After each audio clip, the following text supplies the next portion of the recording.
I seen a video yesterday from a dude that, quite honestly, if I would have seen him in person, I probably would have put my hands on him. But this dude made a video showing several clips of women, particularly black women, upset about the potential risk of SNAP benefits being removed.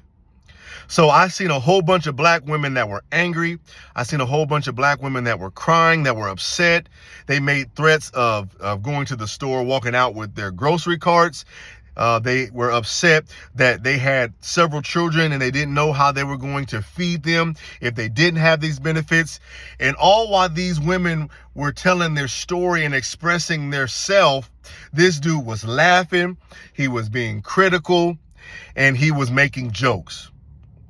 This upset me because this not only is a reflection of white America, but it is a reflection of the lack of empathy that we have in this nation, because we make judgment on people based on our circumstance and we don't understand the culture and we don't understand their story.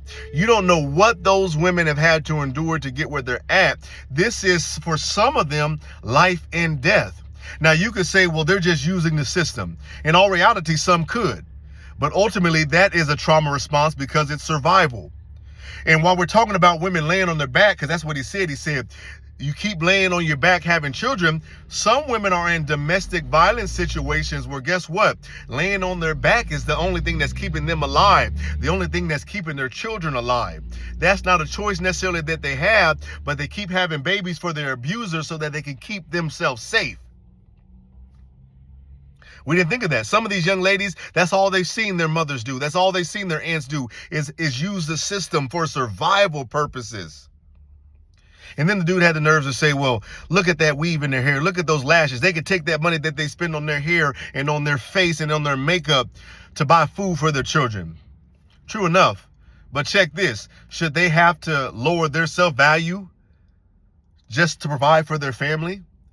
Because not all women are taking their resources to do that. And if they are, it's their choice, because they got to be able to feel good about themselves so they continue to care for their family.